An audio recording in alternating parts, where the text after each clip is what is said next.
السلام عليكم ورحمة الله وبركاته. ختمنا الحلقة اللي فات ان الشاذلي واللواء اللي كان بيقوده راحوا لفلسطين، يعني في عقر دار اسرائيل، وكانت فكرة في منتهى الروعة والذكاء من الشاذلي، لان هم كانوا في وادي بين جبلين صعب جدا الطيران الاسرائيلي يوصل لها، وكانوا يا حرام ما بيملكوش غير الراديو اللي بيسمعوا منه الاخبار اللي لا تمت للحقيقة بصلة، لان هم شايفين بعينيهم ان الطيران الاسرائيلي مسيطر على المنطقة بشكل مش طبيعي. يوم 7 يونيو بقى سنة 67 جه للشاذلي خبر من القيادات العليا، اللواء عبد الحكيم عامر، وقال له انت ترجع انت واللواء بتاعك فورا للقاهرة، وما ذكرلوش خالص ان القوات المصرية انسحبت من سيناء بالكامل ورجعت للقاهرة. فعلا الشاذلي على المغرب كده راح واخد اللواء بتاعه والفريق بتاعه وكل اللي ما يملك من رجالته، وراح مشي ما يقرب من 200 كيلو متر في الصحراء، ما مشوش في طرق رئيسية ولا معاهم اكل ولا ذخيرة ولا اي حاجة. وفي صباح يوم 8 يونيو بقى على الضفة الغربية للقناة عدى الشاذلي من هنا هو ورجالته، والطيران الاسرائيلي راح داكك كل الطرق والجسور بين شرق وغرب القناة، واعلنت سيناء انها محتلة رسميا.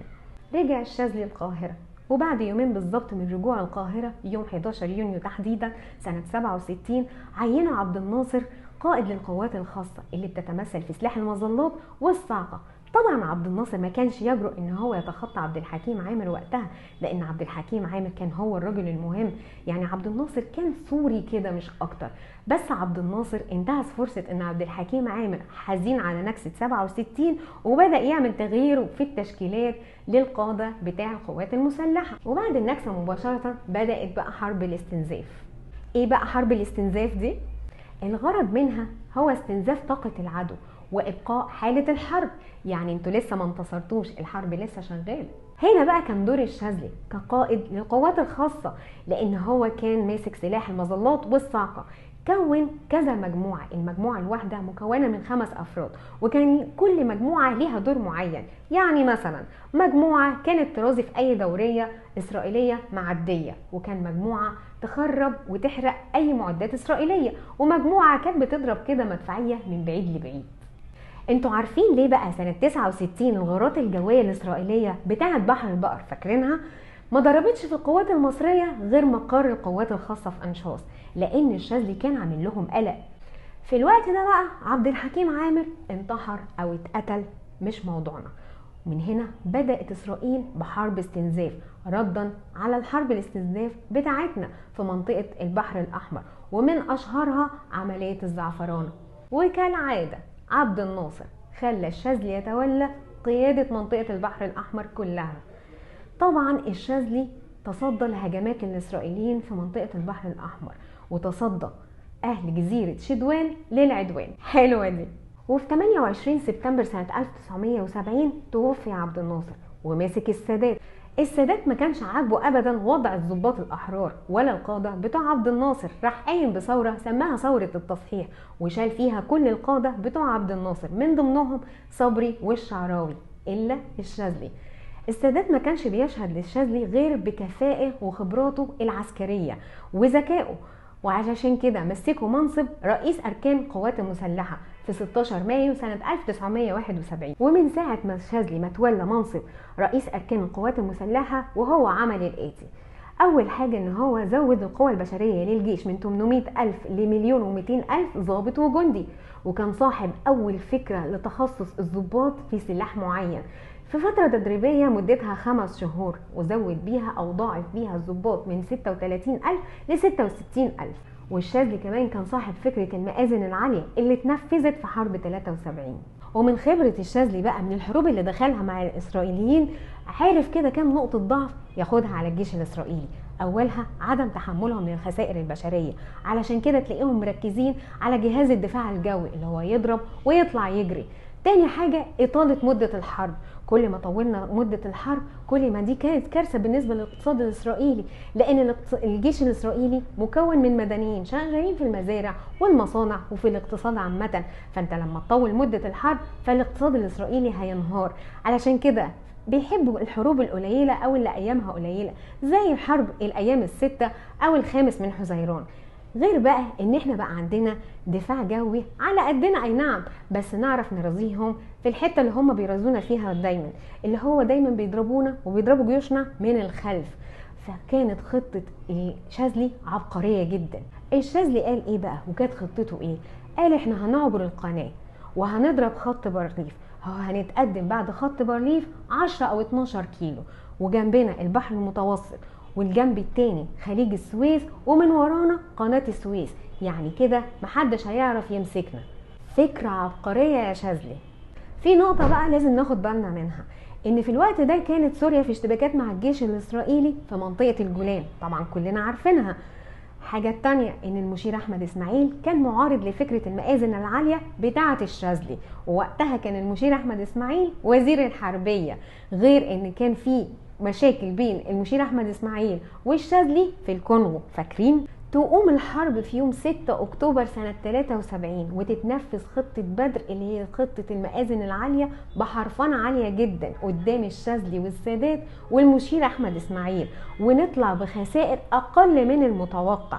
وكانت الخطة ماشية تمام وعالي العال لغاية يوم 13 اكتوبر.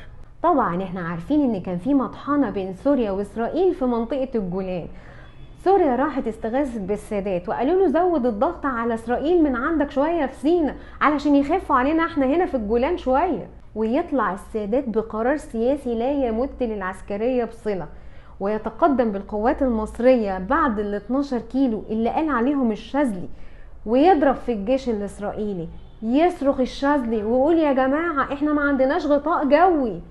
وقتها بقى اللواء سعد مأمون قائد الجيش الميداني الثاني قدم استقالته وبدون تردد، واللواء عبد المنعم واصل عارض التقدم وقال لا يا جماعه ما ينفعش نتقدم، احنا كده هنضيع. طبعا اتصل بالقيادات ولكن لا حياه لمن تنادي. طبعا القوات المصريه اتقدمت بامر من المشير احمد اسماعيل اللي هو بينفذ اوامر الرئيس انور السادات. طبعا التقدم ده عمل حاجه اسمها ثغره الدفرسوار. الثغره دي غيرت مسار الحرب تماما.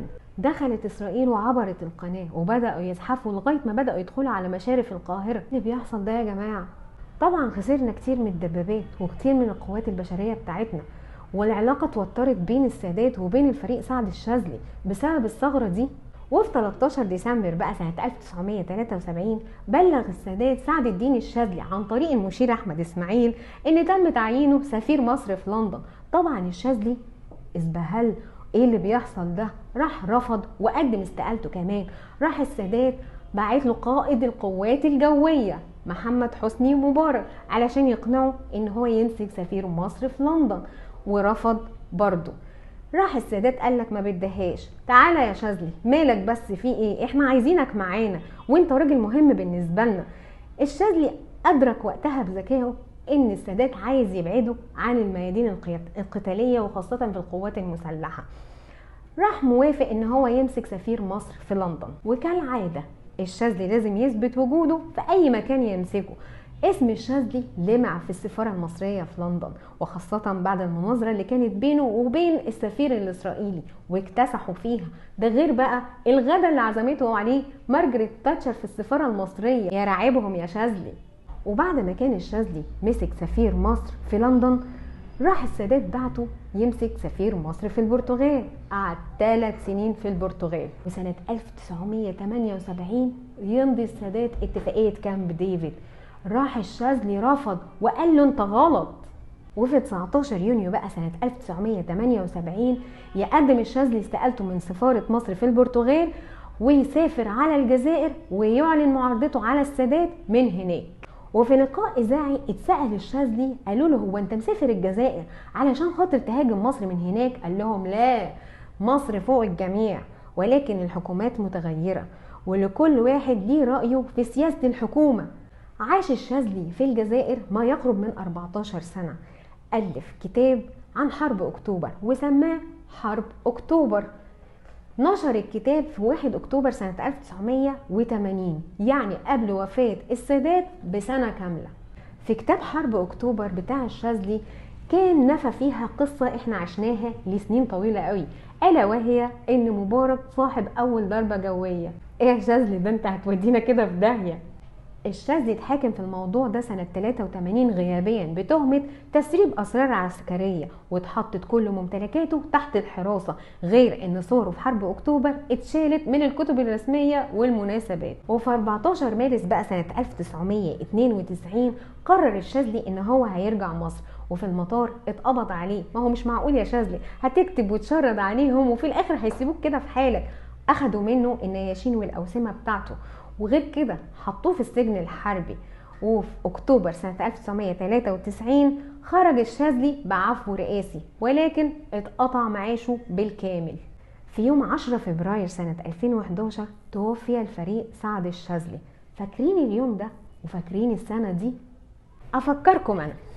في 10 فبراير بقى سنة 2011 صباحا توفي الفريق سعد الشاذلي، اما مساء تم خلع الرئيس محمد حسني مبارك من منصبه. بعدها باسبوعين المجلس العسكري رجع نجمة سينا لأسرة الفريق سعد الشاذلي، غير ان المعاش اللي كان منقطع رجع تاني. وبقى اسم سعد الشاذلي بيلمع بين محاور وبين ميادين وبين مدارس الجمهورية. رحم الله الفريق سعد الشاذلي. يا رب تكون الحلقة عجبتكم، واشوفكم في حلقة جديدة من اعرف التاريخ.